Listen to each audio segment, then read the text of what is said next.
you, Alicia. Hello, everyone. My name is Marilyn. I work as a peer worker in New York City, where every day I respond to people who have a non-fatal overdose. I am also a board member of Vocal New York. I live in the Bronx, the borough that's hardest hit by the overdose crisis, and yet often ignored by politicians and people in power. We will hear from many people today who either represent marginalized communities or serve in communities that have been left behind, where that's rural, upstate, Black, brown, poor, LGBT, criminalized, or formerly incarcerated. We are here today from across New York State to learn more and share our experiences, whatever they may be, with the overdose crisis and the war on drugs, so that together we can take action and end the overdose in New York State. Raise your hand if this is your first time getting involved in harm reduction. Oops, I don't know what happened here. Do you know how to raise your hand? Hello? Yes, seeing some hands go up. Oh, great, great, great, great.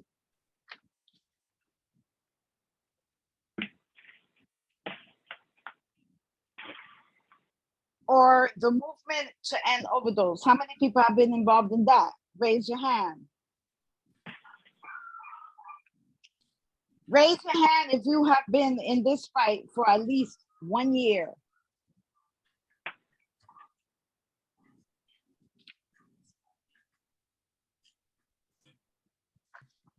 Raise your hand if you feel like you have been dedicated, have dedicated your life or career to harm reduction and this movement. Wow. So look around. We have a lot of amazing new energy and a lot of wisdom to draw from. Today, our goal is not only to learn and grow and build community and unity together, but to take action, to make a real change. So stay tuned for how exactly we're going to do that before the end of this beautiful hour. And now I will pass it on to Alicia. All right. Thanks so much, Marilyn. Just a very quick announcement. So we got a lot on the schedule today, and we aren't going to have time at the end for questions. But what that means is I want everyone to feel free to put questions in the chat throughout. And so whenever you have a question, just put it in the chat. And what I'm going to do is collect all the questions and put it into like an FAQ and email out tomorrow to everyone with answers to questions, links, responses, news articles, statistics, anything that you all ask. We're going to compile the answers and send it out to everyone tomorrow. So please do that, as well as like resources and things for how you can all plug in throughout the rest of the month. All right, thanks so much. So back to you, Marilyn.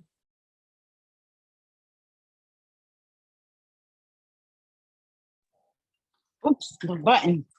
Thanks, Alicia. Next, we are going to hear from two people who are going to tell us about what's at stake right now and the scale of overdose crisis, both in New York City and statewide.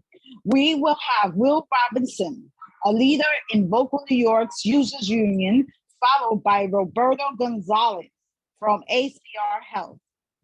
Thank you. Greetings, everyone, and welcome to this. Welcome. First of all, I want to give you an overview of what this town hall is about. First of all, New York is dying from an overdose every 3 hours. And for the past 8 years, overdose has been a leading cause of death for the homeless New Yorkers. Overdose has taken more lives than homicide, suicide, car accidents combined. and white New Yorkers' rate in overdose has stabilized, while Black New Yorkers' rates have increased. Every month, the number of overdose deaths in New York are more than the previous month. We can't keep seeing this trend and be satisfied with it. Overdoses aren't happening equally around the city. The Bronx has the highest overdose rates in the borough of New York City, and yet we don't have an overdose prevention site there. These centers already had saved over 400 lives when it was predicted that it would save only 120 lives in 1 year, and they only been open for just a little over 6 months. Just imagine how many people's lives we could have changed, or saved rather, in the Bronx if we had them in the Bronx. Also too, all these overdose deaths are preventable. What is really killing a lot of our participants, it's not the drug itself, but it's what they have in the poison they have in the drugs. Recently, we have seen an increase in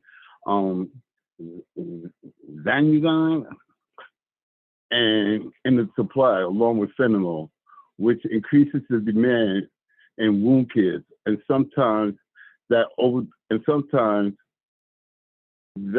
the overdose prevention centers can address. The main reason why we need the overdose prevention centers, especially in the Bronx and throughout whole New York State, bottom line is to save lives. Like I said earlier, these lives are preventable. These overdose lives are preventable. Right now, we talk about fighting for safe supply. So this way, at least somebody who uses, at least they know they're using something safe. And I would like to pass this on to Roberto.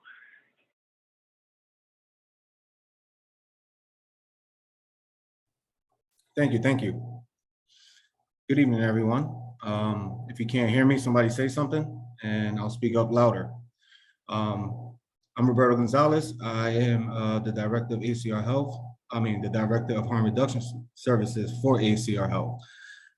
We cover 9 counties, providing harm reduction services throughout all 9 counties. I'm going to speak a little bit about what we're seeing on the ground in our 3 major counties, which is Onondaga, Oneida County, and Jefferson County. And what I'm going to speak about is no secret. Like, we all see it. We see it everywhere. And I'm sure wherever everyone is from today, you see it in your neighborhoods as well. The landscape changed a lot from 2015 to 2022, but the opiate crisis remains the same. Roughly 20% of the people that we serve are homeless. Roughly 25% of the people that we serve are couch surfers. And about 55% of the people that we serve have some type of shelter. Out of the 20% that are homeless, roughly 5 of them access some type of homeless shelter, on and off. The rest sleep wherever they can find places to sleep. And as we know, as we handle our business wherever we reside, so do people. And so that's what we're seeing a lot of in all the counties that we serve. We see a mass amount of people who are homeless, who openly use substances out in the open, in public spaces, in public places. We've received uproar reports from stakeholders within these communities, asking agencies and counties and officials to do something about the loitering, the drug use, the litter, the paraphernalia that's being found in the communities. Increased reports of people stealing each other's supplies, and stealing each other's drugs, using supplies and drugs themselves. We try to mitigate as much as that as possible by doing outreach in communities to prevent that and try to get people connected to services. But the truth is that there is limited to no services for people who use drugs. The assess won't help them. Shelters frequently can't support them, so they kick them out.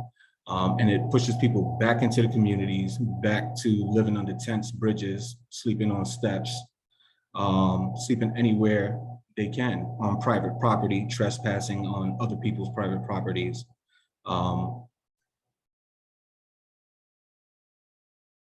People who have nowhere to go, no services to help them, lose hope. You know what I mean? Like, with the lack of hope, that's magnifying, the opiate crisis magnifies as well. Fentanyl remains the main culprit in all overdoses that we see and overdose fatalities. Now we're seeing the fentanyl substances being mixed with xylazine, as the brother just mentioned, and benzos as well.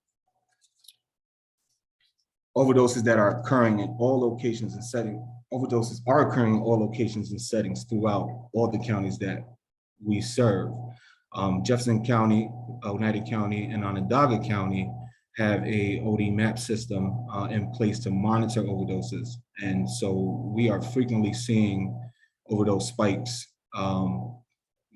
happening. First responders, we're seeing them becoming burnt out from responding to the overdoses. Majority of the overdoses that are occurring in the public are occurring on, as I mentioned, private properties, in the middle of the sidewalk, in parks, and it's becoming exhausting. There is a high need for a safe space and a safe place for people to go to. And I think that for the longest time, we've chose to turn the eye on the real problem, and refuse to help people who really need the help. We've always chalked it up to, oh, it's a substance use issue, it's a mental health issue. And the truth is, we need to provide services that they need without regulating them or trying to determine, what's the best path or course for them.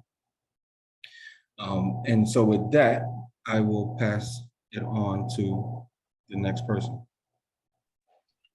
Thank you, Will and Roberto. And I also respond to the ED in the Bronx. And I see how the overdoses are just getting worse and worse and worse. And people are really having to be intubated, to unresponsive. So it's really tragic what's going on right now. So thank you, Will and Roberto. So now I will pass it on to Jason, who will speak on what are OPCs and the results. Thank you, Jason. Thank you so much, Marilyn. I appreciate it. Good evening, everyone. My name is Jason Beltry. I'm a Director of Community Initiatives and Impact at On Point NYC. I run several programs there, beginning with our outreach and public safety teams that are responsible for ambassadorship to the organization. They're out collecting syringe litter in the Bronx, East Harlem, and Washington Heights. It's 3 separate teams. I also run a public safety hotline, which is something that was developed through our partnership with the NYPD.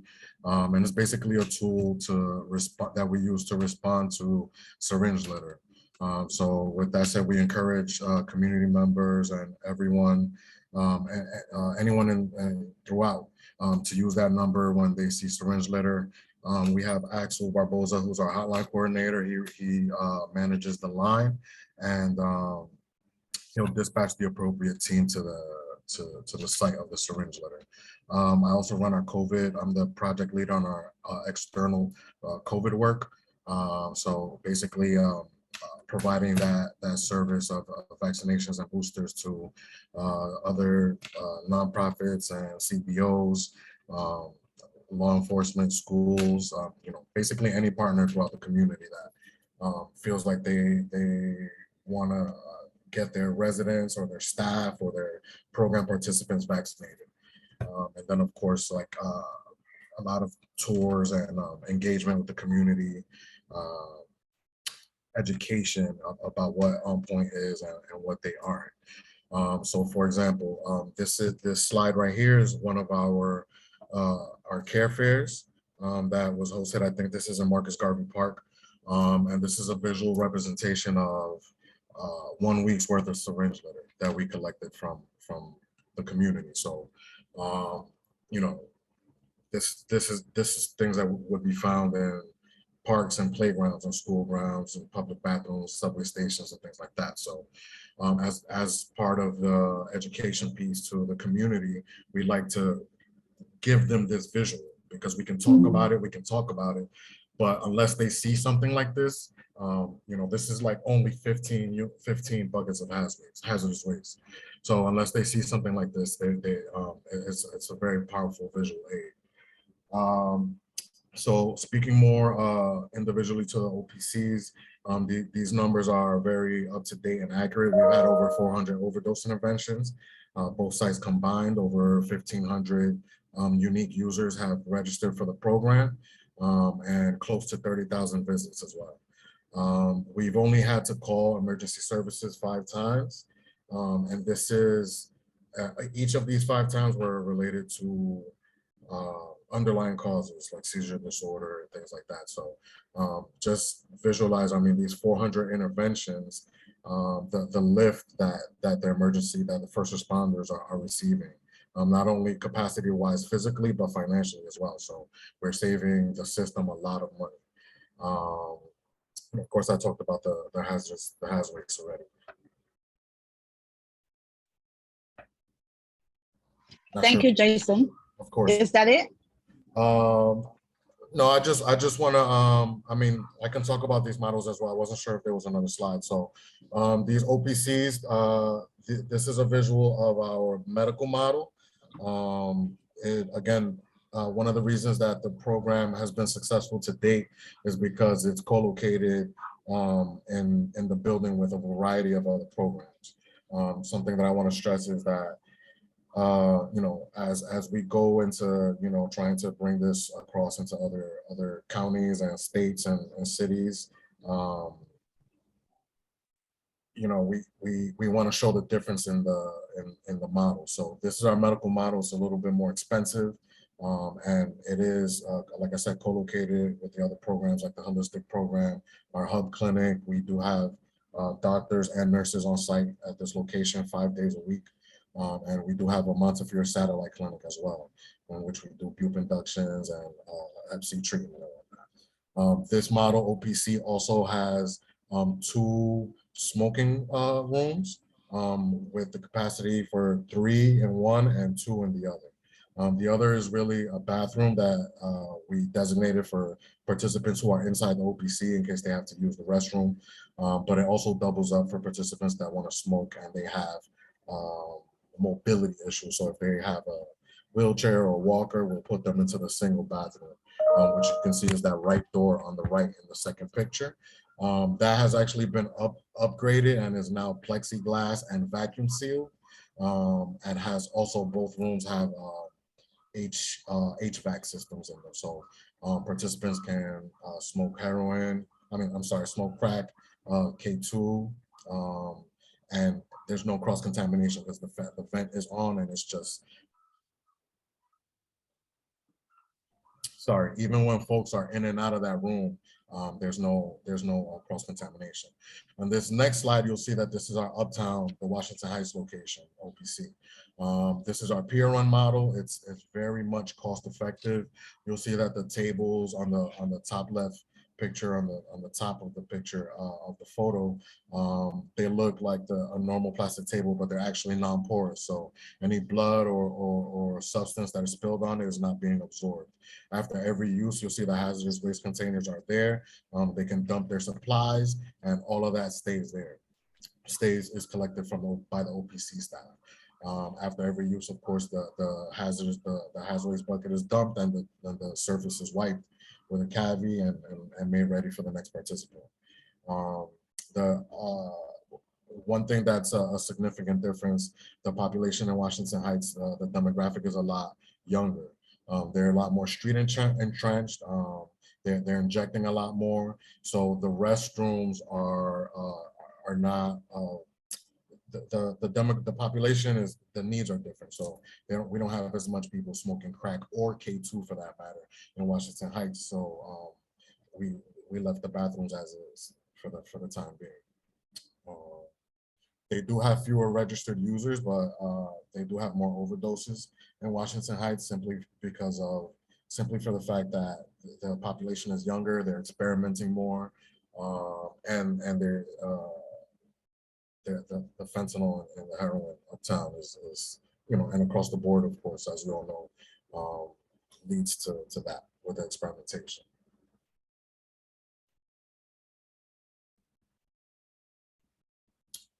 The personal impact of OPCs. I mean, is this for me? No, I think that's gonna be some other folks. Thank you so much, Jason. Well, anytime. Thank Yes, you. thank you. Everyone. Thank you, Jason. Okay, so up next, we have two people, which is Asia and Armando. And they will speak on how important OPCs are and can be. Oh, Tracy and Armando.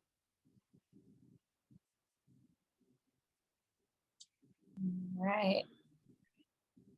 Whoever is ready first. I know we've had some reshuffling, but Armando, great. Hello, Armando Ortiz. I'm relatively new to the whole. I'm sorry. I'm hearing a lot of notifications in my thing, and basically, since I started going to these places, like more like the 126 and between Park and Lexington, when I started going there, my hopes got into me because I was down on my luck. Like I hated my life, and I kind of still do, but I am getting into a better place, and I can feel it. And it's because I started going there, because they help. Like these people care, man. They really are. They really are there for you. Like, and they got so many good services for you. Laundry. They let you go in there and take care of whatever you got to take care of without having to bother nobody in the city, and like being safe. I got because of them, I got cured of my hepatitis C, and that's awesome. Like right now, I'm in a situation that I can't go up there because I don't want to put myself in a predicament when I go back into prison, because I don't want to go back. Nobody does. And something happened out of my control because I tried to help somebody and it backfired on me. So anyway, I can't go up there. So if there's more OPCs, I would be so happy and glad, because I would be there. You understand? That is my thing. Like right now, it's even more so important for me for this to happen. Like these people really put hope in my heart. Like this is not easy. I've been in drugs since I'm 12. Like this is all I know. My family is drug dealers. This is all I know. Like I don't want to know it no more. And now I'm starting to get there. And it's because of them. They did this. So if they did it for me, they could do it for a lot of other people. Like I'm a very hard and personal and like self person. Like I'm very close. And for me to do this is because I am asked to, and I think this is gonna help. So this is taking a lot of me to do this. So I don't know who is on this channel, but whoever you are, just know that this is really something that works, and it's helped me. and it's helping me. I'm on my battle. I'm still going up. Like I'm still doing my things, yes, but it's so very few times and far apart, you know? And that's it. Like, you know, the services they give and you know what they do. Like we pretty much, everybody in this channel pretty much knows, but I don't have to go in through all that. But just know what they did for me. That's it. Bye. Thank you, Armando. Thank you so much for And sharing. Tracy, is Okay. Tracy speaking? Yes, good evening. I'm Tracy and I'm known as the Grand Diva. And I want to say thank you to Mr. Roberto from Armando. ACR Health. Okay, and I'm glad you was on this call and talked about what's going on at Syracuse. Thank you. I thank everybody on this call. I thank Armando especially for About me. your shared lived experience, and you shared it with all of us here. And I wanted to apologize to a lot of y'all on this call because, see, it took a lot of courage and strength for Armando to do what he do. That's why we need OPCs. Because, see, I was one of the people that sold them heroin, okay? I went to prison. OPCs is necessary all across the state of New York, not just downstate, upstate. We're seeing the impact on people's lives. Nobody grew up and said they wanted to indulge in extra curriculum activity. Because I don't like to use the word drugs. Come on. I'm 60 years old. When I was growing up, my friends came home and found their parents stretched out, laid out. We didn't have these services. I thank God for these services. I thank God for the women I met in prison. So I'm out here today to help them and to help the ones coming behind, that there's a place for them to go. And there's a place where they could go and check their drugs. This place helps them get into services if they need it.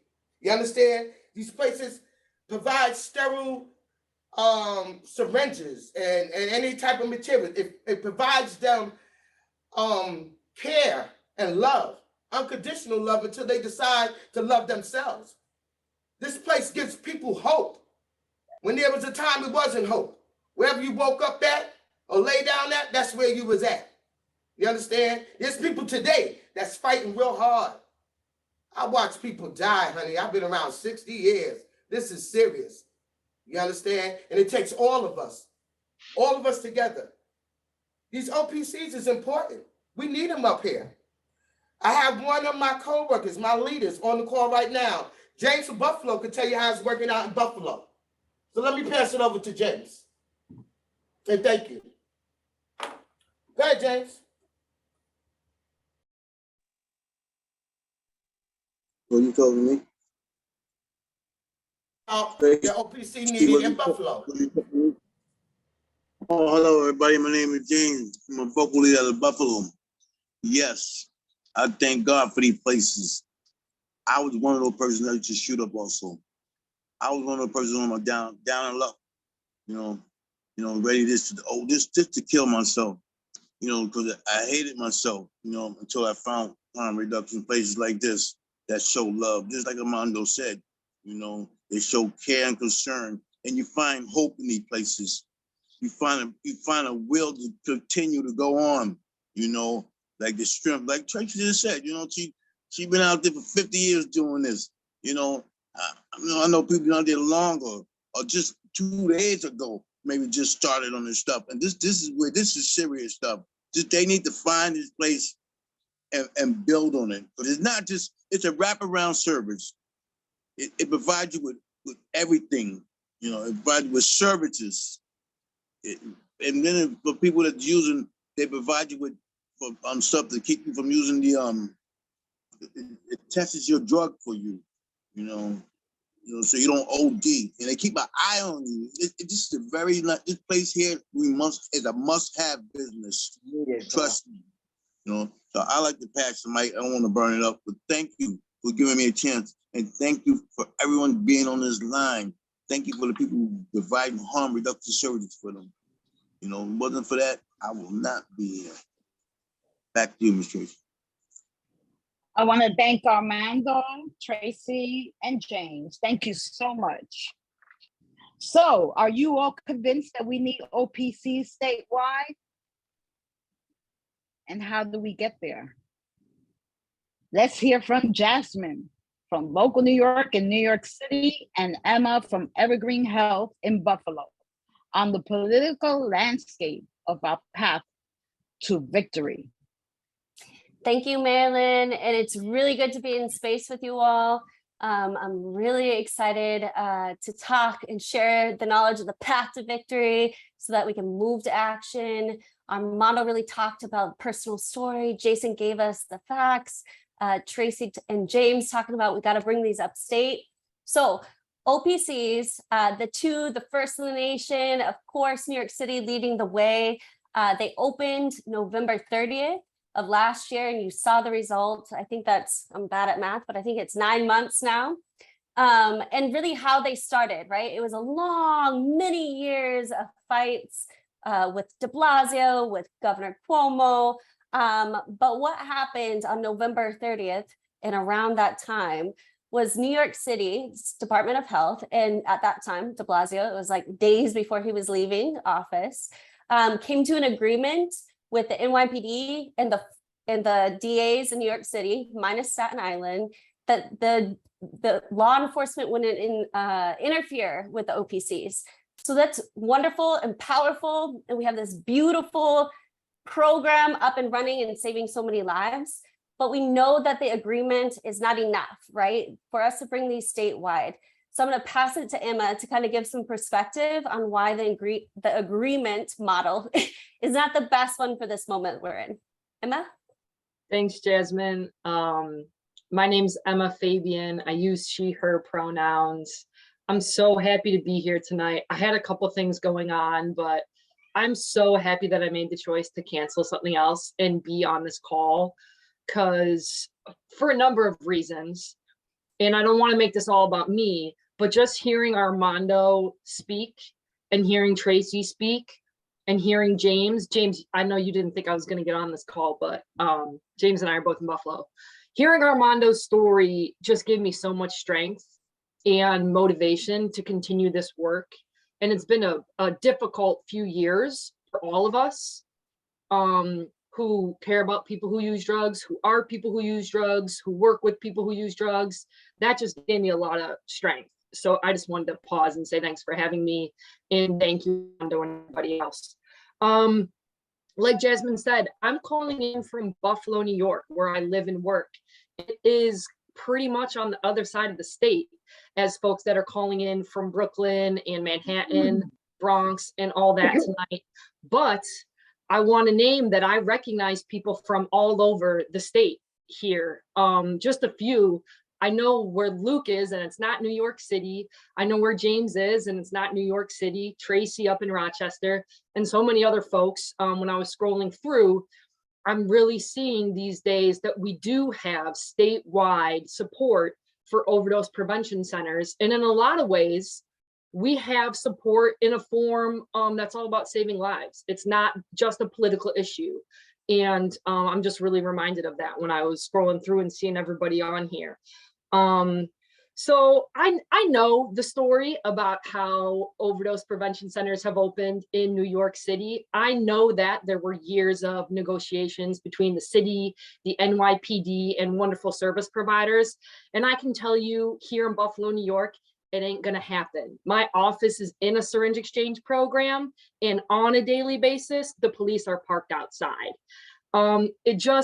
We're not going to get overdose prevention centers in the rest of this state that in a way that protects our staff and our clients unless we get authorization. We're not going to be protected, and we're not going to get funded unless we get authorization. So, folks ask me all the time, Emma, here in Buffalo, Emma, well, didn't these sites open in New York City? So now when are you guys going to open one? And the answer is we really need this authorization to happen so that these life-saving services can expand to the rest of the state.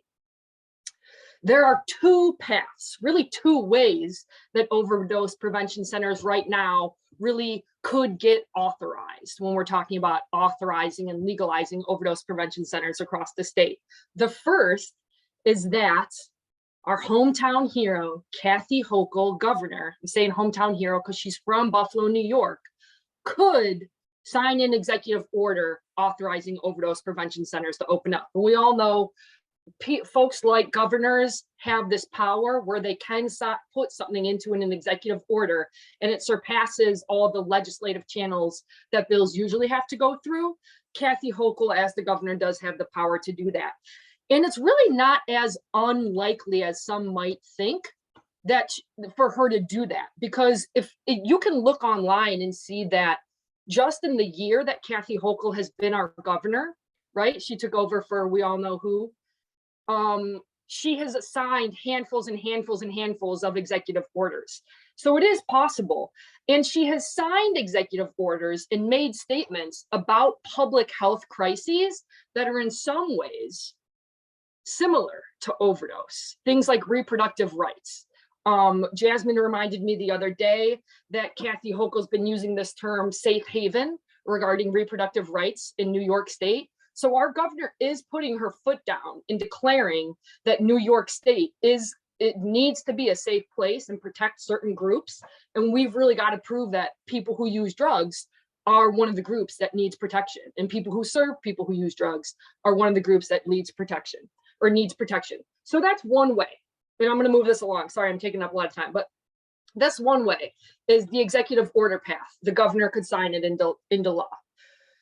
But the other way, and it's something that people who have been doing legislative work, knocking on doors in Albany, you all are familiar with this way. The other way of getting overdose prevention centers authorized is through our legislature passing the Safer Consumption Services Act, which would authorize health departments to allow locations that have syringe exchange programs to expand into also having overdose prevention centers. And that way, I like that way because that way opens up funding in a more realistic way. For folks like us who are in places like Buffalo or Syracuse or Rochester, especially, where there's really not people with deep pockets waiting to fund, supervised consumption. Not that there's people wanting to fund our work anywhere, but that's for another day, I guess. And so, that with both of these paths towards authorization, there's ways that all of us can help. Okay, for folks who are service providers on the call, like, I've been working with Roberto a long time. I think there's some folks that are harm reduction service providers in other parts of the state. One thing that I think we can do is we can invite our municipal legislators, city council members, county council members, county legislators, state assembly members, state senators to come on in, see our harm reduction services, share the victories, and expose the mystery that surrounds harm reduction services. This is healthcare. Beautiful things happen in syringe exchange programs. Beautiful things can happen in overdose prevention centers. So we really need to start educating about how harm reduction services are not controversial. This is healthcare. And we can do that as service providers. Another thing is, I'll just say, because I know there's some folks who are on here that are in like social justice groups, or you're a member of a group across New York State. We've got to make sure that overdose prevention centers are something that our comrades, our fellow activists, our members are educated about, that people know overdose prevention centers are our issue and it's about saving lives. And so we've really got to do our part to educate our comrades and our peers on this issue. And then lastly, if you're just a community member, we've really got to be out and proud about the fact that, you know what, I do want methadone clinics in my backyard. I do want syringe service programs in my backyard. And hell, I do want overdose prevention centers in my backyard. So there's things that we can do in our professional lives, in our lives, in the social justice stuff we do, but just as being good community members and neighbors, we've really got to start making it clear that we want overdose prevention centers in our neighborhoods. that's all that I wanted to share. You know, there's a couple paths towards authorization. There's a role for all of us to play. And I'm just so happy to share the space with you all this evening, and thanks for inviting me. Thanks, Emma. And then just echoing some of what Emma said on the next, well, one, right, is authorization from Governor Hochul right now can happen at any second. She could do it tomorrow. She could do it on International Overdose Awareness Day. She can do it right away. And people are saying that, hey, the election right now might prevent Governor Hochul from taking any action. But you know what? People have said a lot of things about harm reductionists and our movement. And when we organize, I know we can win. On the next slide is a little bit about the Safer Consumption Services Act. But before I chat about just where that bill stands now, is Emma mentioned funding. So currently at On Point, everything outside of that room can be funded by state and city dollars. And as the centers want to go 24 hours, as California passed this beautiful bill, waiting on the governor from California's signature, which is supposed to happen anytime before September 30th, is more and more people, because On Point's bravery of going first, right, are wanting to open their own overdose prevention centers. Unfortunately, because nothing in that room can be paid for by state or city dollars, that means that they have to go to private fundraise. They have to fundraise through private donations. Unfortunately, there are not a bunch of billionaires out there ready to fund OPCs, right? And so by getting state authorization, that one allows On Point to go 24 hours, have sustainable funding so we can keep these sites here for the long haul, as well as allow the opportunity for the next. Then we have to codify that authorization into law, which is what the Safer Consumption Services Act, which Emma already mentioned, does. We got far, and I see Assemblymember Rosenthal's team is on here. We for the first time in history, that bill passed the health committee in the assembly last year, but then stalled out. But we can move, right? At the federal level, there is a settlement discussion right now happening with Philadelphia's OPC that was trying to open under the Trump administration, got sued by the Department of Justice. They won, then it got appealed, and then they lost. Are we? And then they went back, right, and did another claim. And now they're in discussions right now with the Department of Justice around settling, around bringing overdose prevention centers really more open into the conversation. Governor Cuomo used that talking point of like, we need to see what the Department of Justice is going to do for a very long time. The really important thing for us all to remember is that is the Third Circuit Court, and without falling into the weeds, it has nothing to do with New York. So Governor Hochul can move right now, without any of the settlement conversations, without any of that, to authorize overdose prevention centers statewide. So the last, I don't know if there is one more slide, I think, which says in the clearest way that New Yorkers from across political parties support overdose prevention centers. So with the power of our movement, with the power of organizing, with the power of stories that have been shared here, and the call in by Emma to do education with our peers, we can win. So I'm going to pass it back to you, Marilyn. Thank you. And thank you, Jasmine and Emma. So you've all been such a great, beautiful audience, because now is the time to take action, to get to work. This isn't going to change overnight unless we all unite and fight, make noise, get the governor to wake up and take action on the overdose crisis right now. It's truly shameful that she hasn't done anything yet to save our people from dying in the streets, when all it would take is a stroke of the pen. So together we are going to send a message. I am going to pass it back to Alicia to give you all some instructions. All Alicia? right. Yes, thank you so much. Okay, so Marilyn is exactly right. We are going to take action, and we are all going to take action tonight in 2 different ways, because we need people in power to feel the heat. And we have identified our big overarching goal. Our goal is to end overdose in New York State. And we know our intermediate goal of how we're going to get there. We are going to get there by changing the law to authorize overdose prevention centers statewide, which is going to be a big step, a big move forward towards ending overdose in New York State. And we know our target. We know who can give us that. That's Governor Hochul, and she could do it today. Literally, as Marilyn said, she could do it today by a stroke of her pen. So we need to all put pressure together on our target, Governor Hochul, to demand what we want. And so the first thing we're going to do is we are all going to tweet at Governor Hochul to ask her for what we want. So I am putting a link in the chat, and you can just click on that link. And if you have Twitter, it will immediately bring up that tweet in your Twitter compose box. And all you have to do is click tweet. And Milton's asking a great question. When are OPCs opening in the outer boroughs? And the answer to your question, Milton, is they literally legally cannot open until Governor Hochul authorizes it to be so. And so that's why we are all doing this today. So what I want everyone to do is literally just click the link that I put in the chat. I'm going to keep putting it in. And once you have tweeted at the governor, then type done in the chat so that we know you have done it.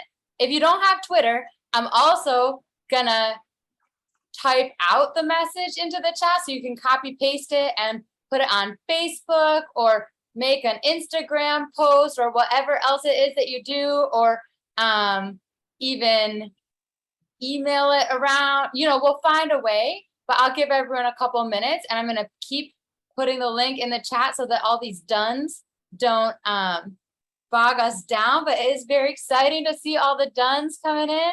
I will do it too right now. I don't tweet very much, but I'm doing it now. And I'm going to copy paste it for all of you also. But it's easier to just click the link. If you don't have Twitter, don't worry, because we have another way to take action that I'm going to tell you about in like 1 minute. But this is the tweet. Tonight, our movement came together from across New York State. There's a second tonight in there. It's okay. To turn our pain into power. A New Yorker is dying of preventable overdose every 90 minutes. This is unacceptable. For International Overdose Awareness Day, Governor Kathy Hochul must authorize OPCs statewide and Overdose New York, #IOAD, which stands for International Overdose Awareness Day. So I'm going to put that link in the chat again. And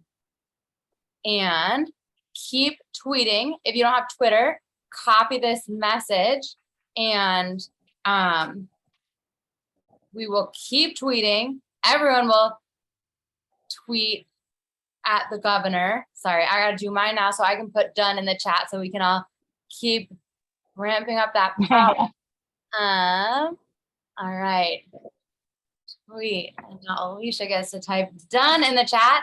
All right, I'm moving us right along, but yes, I will also email this to you all tomorrow morning, along with like a number of other ways to take action. But as we keep going, the next way we're all going to take action is that International Overdose Awareness Day is coming up at the end of the month. It's August 31st, like it is every year. And it's an annual time to come together in community, recognize and remember people that we have lost, and as well to take action and demand a better world.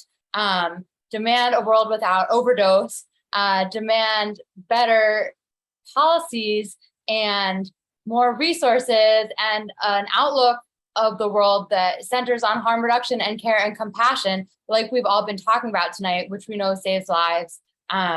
And so International Overdose Awareness Day, everyone's going to be coming together all around the world. And in New York State, we're going to be doing that as well. And there will be actions all around the state that everyone here can plug into, whatever is closest to you.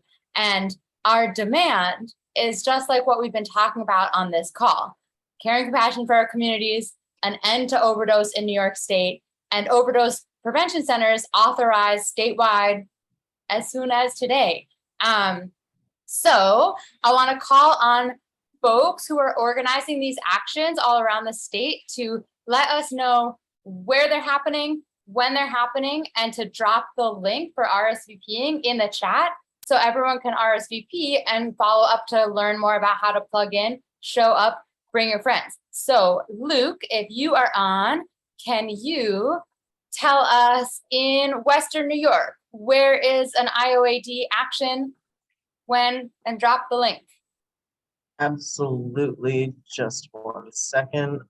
First, can I give you the Albany one? Oh, yes, whatever you're ready for. Okay. Albany's Overdose Awareness Day action is going to take place at West Capitol Park. So that's typically where we have it each year. So right outside of the Capitol. So appropriately so. So that'll be at West Capitol Park in Albany. And there will be one in Rochester that I'm pulling the address up for right now. And I'm going to put both RSVP links in the chat in just a second. Amazing. And just like we were doing with the tweets, you could just type RSVP'd in the chat once you've clicked on a link and RSVP'd for it. And then we'll all know who's going to be there with us at these different actions in all these different places around the state. And Luke, I can also help you out with the links if you want. So we know there's something happening in the Capital Region. We know there's something happening in Rochester in Western New York. And remember, these are all on Wednesday, August 31st, which is International Overdose Awareness Day. And then Richard, are you on the call to tell us about what's going on in New York City? Yeah, thanks so much. So we're going to be gathering right in front of Governor Hochul's office in Midtown Manhattan. It's going to be at 633 3rd Avenue. That's on 3rd Avenue between 41st and 40th. We're going to meet across the street from the offices. You'll see everybody hanging out under an archway. And that's going to be on Wednesday, August 31st at 10:30. We're going to do a press conference first. We are looking for some speakers, people with direct experience, also followed by direct action. So we're going to have a lot of different options for people. We're going to have civil disobedience, just general protesting as well as speaking. So definitely RSVP. I believe you're putting the link in the chat for me. Thank you. Yeah, and just get plugged into Manhattan. There's always a great turnout. We're a very rowdy, vocal bunch in New York City. So we look forward to seeing you then. And if there's anyone on this call who is holding an action for International Overdose Awareness Day in a place other than those places that we have mentioned, or at a different time, maybe earlier in the week, later in the week, put something in the chat or get in touch with me. I'm putting my email here, but you've been receiving emails from me all week, I'm sure. And I'd love to include it in the email roundup that I'm going to send tomorrow. We're hoping that this becomes like a month of action. The energy is building. We are all organizing together, and we're going to keep putting pressure more and more and more on Governor Hochul so that it becomes inevitable and she has no choice other than to authorize overdose prevention centers by International Overdose Awareness Day, if not sooner. So there is my email address. Yes, thank you so much. Oh yes, great, amazing. An event in Syracuse by ACR Health. Yeah, keep it coming. This is so exciting. Thank you so much, everyone. And we are right on time at 6:59. I am very impressed with everyone. Let's have just like a closing words and thoughts from our wonderful moderator, Marilyn, who I know she mentioned this, but she spends every day in the emergency room responding to overdoses. For people who've overdosed, she's taking care of them. She's taking care of the whole community. So Marilyn, I'm going to pass back to you, and then we will all sign off, but hopefully see you all in the streets very soon.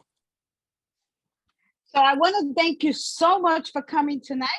We will continue to follow up over email and hope you will join us at International Overdose Awareness Day, August 31st, for many more events in the future also.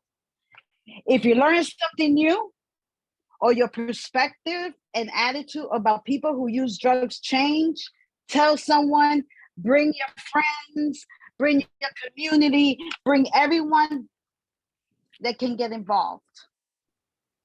One by one, we will bring more people into this movement to get rid of the shame and stigma that exists and save lives together. The governor has a huge, important role to play, but through organizing, we will have a role to play as well. We will win. Have a good night. All right. Thank you so much. We will win, Marilyn. All right. Good night, everyone.